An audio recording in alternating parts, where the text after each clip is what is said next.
Billy Lee, Limerick senior football manager. I suppose, Billy, you're in championship action this week. It's come around really quickly. But before we get into the championship, just on the league campaign, I suppose you've had time to reflect on it now. What is the overall feeling after a brilliant first year back in Division 3?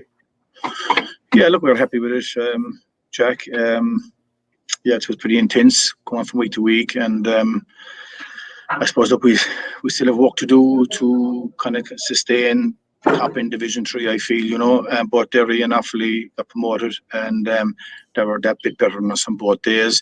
So that's the focus area as we face 2022, and we'll rack up again next year in whatever format it'll be, and just see how it goes. But I suppose we set a standard now for ourselves and what we expect from ourselves, and part of that now is maintaining that, and we have to work through that both mentally and physically to understand that, and aim for the teams that, the quality of the teams that have gone out of here to know that if you want to be at the top end of it, and that guarantees you nothing, but at the same time you need to be up at that end and to be avoiding any potential relegation battles. So that's the learnings, I suppose, out of it. We'd be satisfied that we were in the top two in our group, because it meant you were more in the promotion playoff than the relegation battle. And I think we've seen what's happened on the relegation team with two provincial winners from 6 months ago getting relegated. So, the competitiveness of the division isn't to be underestimated. And just the Derry and Offaly final there, was there any regrets watching that game, or were you just pleased to consolidate position? No, I'd have no regrets. I just felt that Derry were that team that bit better than us.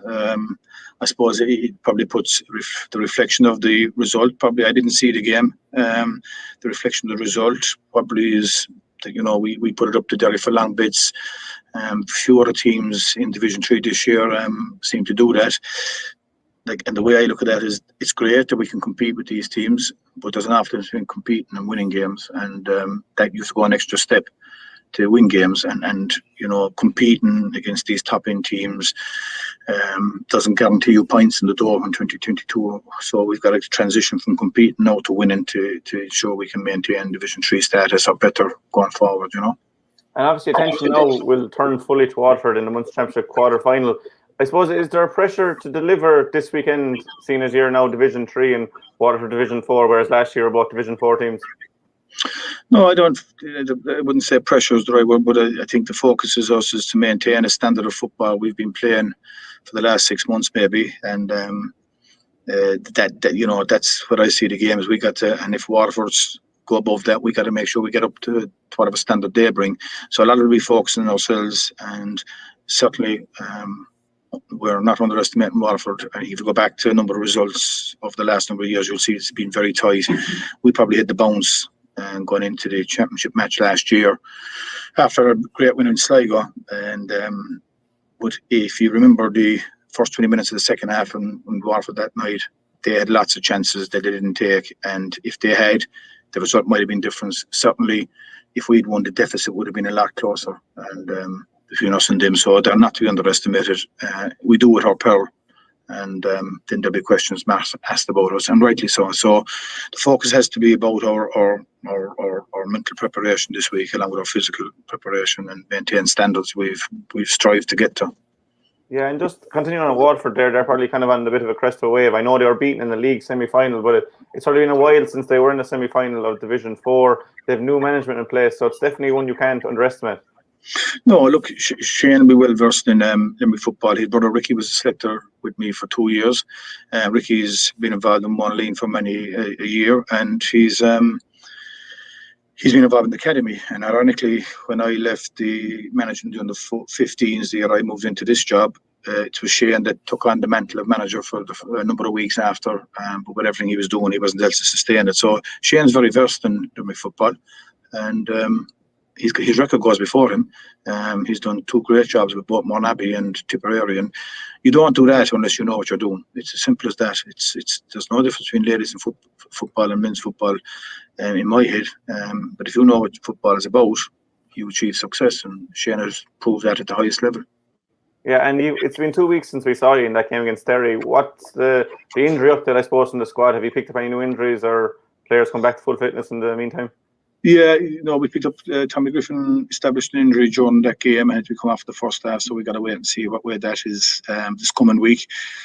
Brian Donovan, his injury didn't allow him partake in that game. So he had been named on the 26th and didn't suffer the knock that we were led to believe would be okay, but it didn't. It's just one of those things. And so we had a game there on Saturday and he partaked in that and he went fine. So I think Tommy Griffin is the only one that's on the doubtful list at this stage. And finally, for me, Billy, like you're back in the Gaelic Grounds, and for the first time in, I suppose, 15 or 16 months, you'll have fans there. I know there's only a limited number, but that'll be a huge benefit to you in your squad and a recognition for you because we haven't been able to watch you play live since you won the league, I suppose. Yeah, look, I think it's great for the players and it was great for them to have their family members above in Carrick and Shannon against Derry. And it'll be great for, the local supporters who are mighty keen to come in and see it and want to support the football team. And, please God, as many of them can get through the door as possible. And it'll just create that bit of more and it'll probably feel more of an atmosphere there and probably a bit more normality for the amount of people that can get in there. And we just need to make sure then we give them something to shout about. And I suppose the Munster semi-final is something that hasn't crossed your mind yet. The Munster semi-final is something that hasn't crossed your mind. No, absolutely not. Look, I think in mine, and you'll probably check it in the records, but I think we've played Waterford 7 or 8 times in through McGrath Cup and Championship and League in my tenure. And we haven't been at the wrong end of a result yet, thank God. That's going to have to change at some point. So we got to keep focused. The law of averages would deem that anyway. So. It's a very focal point. Waterford, we'll underestimate them in our peril, and we're not good enough as a county to underestimate anyone. So we got to keep our fingers and our toes firmly planted. And Matt, I'll just throw it over to you there if you have anything to ask Billy. Just Billy, normally going into the Munster Championship, there's a sort of a passive resignation that. It's a matter of whether it'll be Cork or Kerry, but certainly what transpired last year probably changes all that. Does it change the approach going in? No, certainly not. It mightn't be for us to worry about it after Saturday night, so we just got to keep our focus on Saturday night. Look, I think it was great for the likes of Waterford, Limerick and Clare to see Tip win it. And 92, I think, when Clare last won it was a long time ago, and a lot of players wouldn't have been born then. So it's great to see that that the so-called one of the 4 weaker counties can win it, and that gives us all, inspires us all, and challenges us all inadvertently to try and improve our standards to see can somewhere down the line we emulate. But that's a more of a strategy, I think, that with the academy working in Limerick, a victory like that, because Tip put a lot of work into it for X number of years.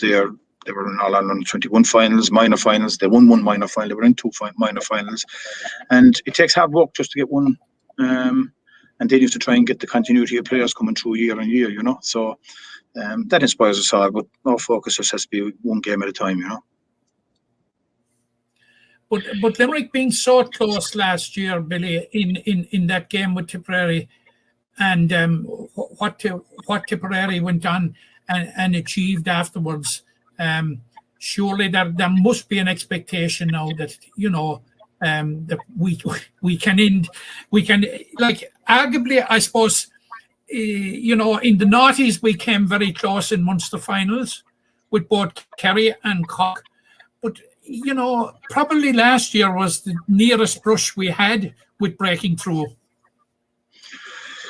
Yeah, look, I suppose my view on it was that it was just one of those games. It wasn't meant to be.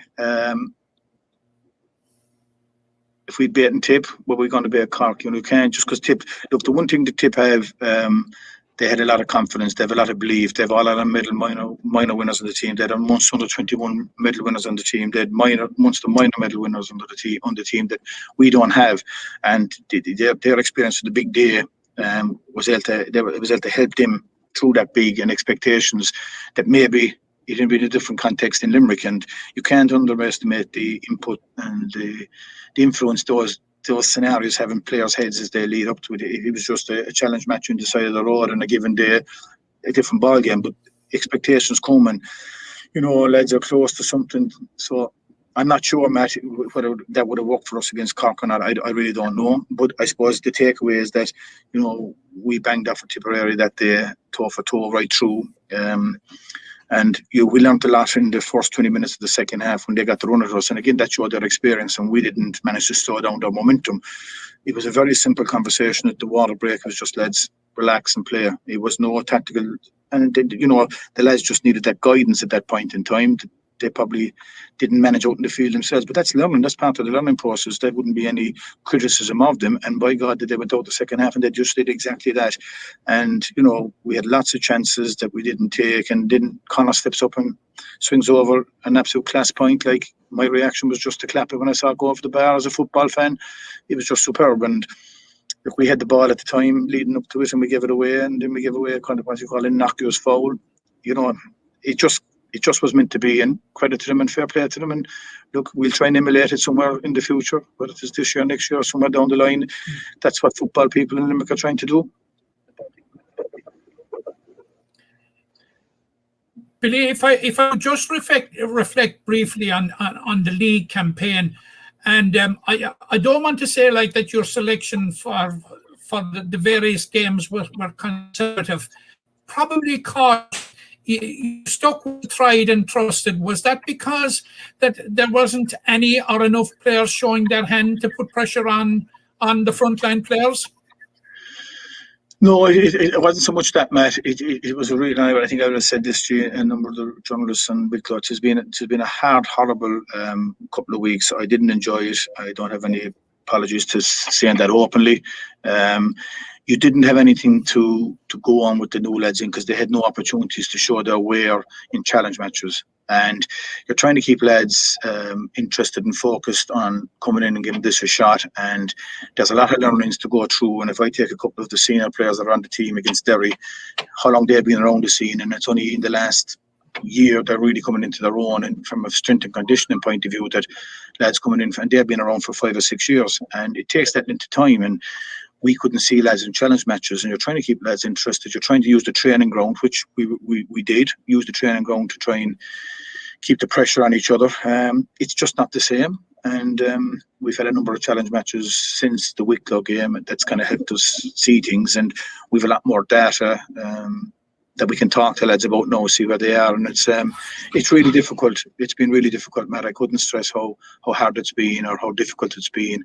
It's not something I'd like to do again, I'll be honest with you, in that guise.